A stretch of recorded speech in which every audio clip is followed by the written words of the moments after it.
Hello friends, आज हम जानेंगे राजस्थान की अफवाह तंत्र के बारे में कि राजस्थान के अफवाह तंत्र को कितने भागों में डिवाइड किया गया है। राजस्थान के अफवाह तंत्र में जैसे बंगाल की खाड़ी की ओर बहने वाली नदियाँ, अरब सागर की ओर बहने वाली नदियाँ और अंतः प्रवाह वाली नदियाँ। अब इनके अंतर्गत कौन कौन सी नदियाँ आती हैं, कौन कौन सी उन पर जलप्रपात बने हुए हैं, इन सब के बारे में हम जानेंगे। ठीक है। राजस्थान के अफवाह तंत्र को देखिए, सबसे पहले ये आ जाता है कि राजस्थान के अफवाह तंत्र को कितने भागों में बांटा है। तो राजस्थान के अफवाह तंत्र को बांटा है 3 भागों में। ठीक है, 3 कौन कौन से हैं। नंबर पहला है बंगाल की खाड़ी में बहने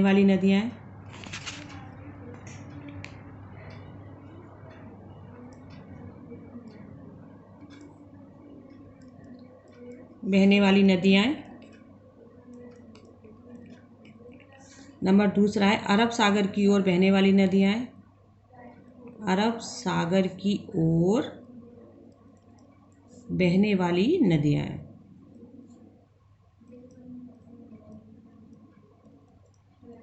और तीसरा है अंतः प्रवाह वाली नदियाँ।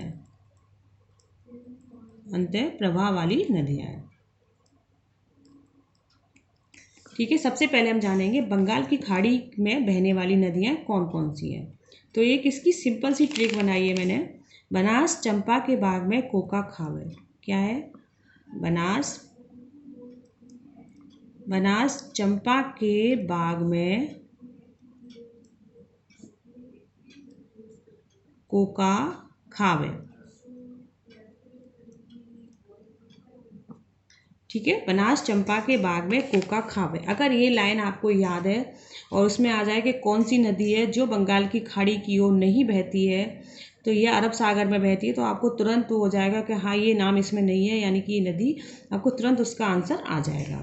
अब बनास से तो हो जाएगा बनास। ठीक है, चंपा से चा से क्या होगा? चा से हो जाएगा चंबल। चा से हो जाएगा चंबल।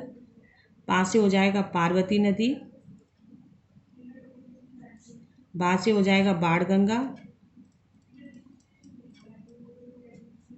और गा से हो जाएगा गंभीरी नदी। को से हो जाएगा कोठारी नदी।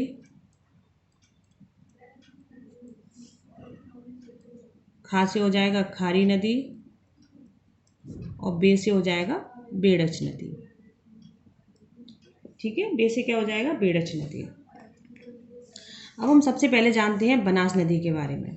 ठीक है, कि बनास नदी की लंबाई कितनी है, बनास नदी का उद्गम को कितना है, कौन कौन से इसमें अगर त्रिवेणी संगम है तो कौन कौन से बने हुए हैं, वो सब बनास नदी के बारे में जानते हैं।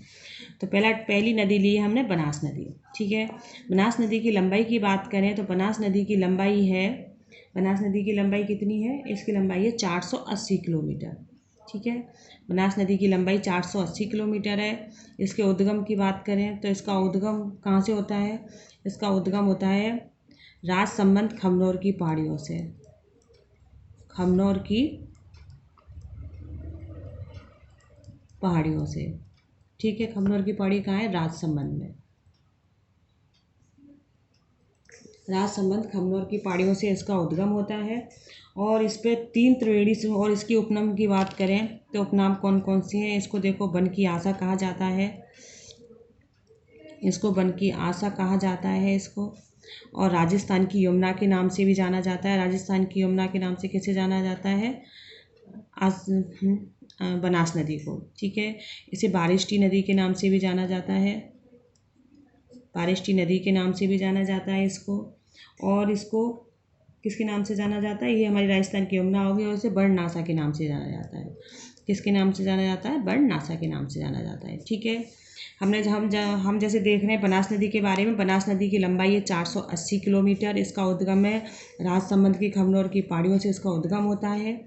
इसके उपनाम है बन की आशा, राजस्थान की यमुना, बारिष्टी नदी, बर्णनासा। अगर सीधा क्वेश्चन आ जाता है कि राजस्थान की यमुना किस जिले में कौन कौन से जिलों में प्रवाहित होती है, इनकी सहायक नदी कौन सी है, या राजस्थान की यमुना के नाम से किस नदी को जाना जाता है, तो आप तुरंत बता पाओगे कि हाँ ये बनास नदी के बारे में पूछ रहे हैं। ठीक है, अब इसी बनास नदी पर 3 त्रिवेणी संगम बने हुए हैं। कितने संगम बने हुए हैं? 3 त्रिवेणी संगम इस पर बने हुए हैं। ठीक है, नंबर पहला जिसका बनता है, जैसे राजसमंद से भीलवाड़ा में जाती है तो भीलवाड़ा में इसमें बीगौत भीलवाड़ा में संगम बनाती है। वहाँ इसका संगम बनता है बीबीएम का संबंध। किसका बनता है? बीबीएम से मतलब है बनास, बेड़च और मैनाल। ठीक है, बनास, बेड़च, मैनाल में मिलकर ये अपना बेड़च मैनाल में मिलकर ये अपना संगम बना लेती है। दूसरा संगम जब भीलवाड़ा से जो टोंक में जाता है, टोंक में जाती है तो देखिए देवली के पास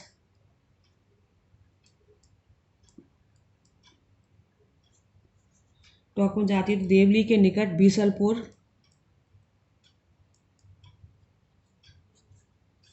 बीसलपुर टोंक में ये डाई और खारी नदी में मिलकर संगम बनाती है। कौन सी नदी मिलकर बनाती है? जो डाई और खारी नदी में मिलकर। तो तीसरा संगम हो जाएगा डाई, खारी और बनास नदी का संगम हो गया ये। और इसका तीसरा संगम बनता है रामेश्वरम सवाई माधोपुर में। ठीक है, रामेश्वरम सवाई माधोपुर में संगम बना के ये बनास नदी वहीं चंबल में मिल जाती है। ये संगम है हमारा बीएससी का संगम। किसका संबंध है? बीएससी का। बीएससी से मतलब हो जाएगा बनास, सीप और चंबल। ठीक है, अब ये देखिए फ्रेंड्स, ये जो अभी ये बीगौत भीलवाड़ा में जो इसका जो देवली बीसलपुर में जो संगम बनाया है, तो बीसलपुर में ही इसका बीसल बांध भी बना हुआ है। ठीक है, बीसलपुर बांध कहाँ बना हुआ है? अगर ये आ जाए कि बीसलपुर बांध कौन सी नदी पर है, तो देखिए बीसलपुर बांध बनास नदी पर है। और कहाँ पर स्थित है? टोड रायपुर टोंक में। टोड रायपुर टोंक में। ठीक है, और इसी बीसलपुर बांध पे फिर बीसलपुर परियोजना बनाई गई है। बीसलपुर परियोजना कौन सी नदी पर, ये भी आ जाता है तो आप बता पाओगे कि ये बनास नदी पर स्थित है। ठीक है, ये हो गया हमारा। और इसके बारे में कि इसकी सहायक नदियाँ कौन कौन सी हैं।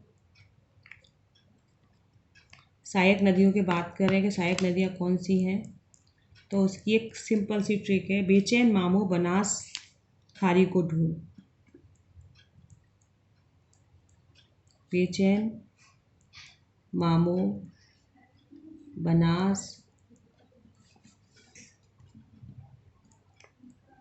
खारी को ढूंढ। ठीक है, बे से हो जाएगा हमारा बेड़च, माँ से हो जाएगा हमारा मानसी, माँ से हो जाएगा मोरेल और माँ से मैनाल और है। ठीक है, खारी नदी हो जाएगी, को से हो जाएगा हमारी कोठारी नदी और ढूंढ से ढूंढ नदी। ठीक है, ये इसकी सहायक नदियाँ हो गई। क्या बनास नदी की सहायक नदियाँ कौन कौन सी है? बेड़च, मानसी, मोरेल, मैनाल, खारी, कोठारी और ढूंढ नदियाँ, ये इसकी सहायक नदियाँ हो गई। अब इसकी ये बात की जाए कौन कौन से ज़िलों में बहती है, तो उसकी भी है। देखिए, ये राजसमंद से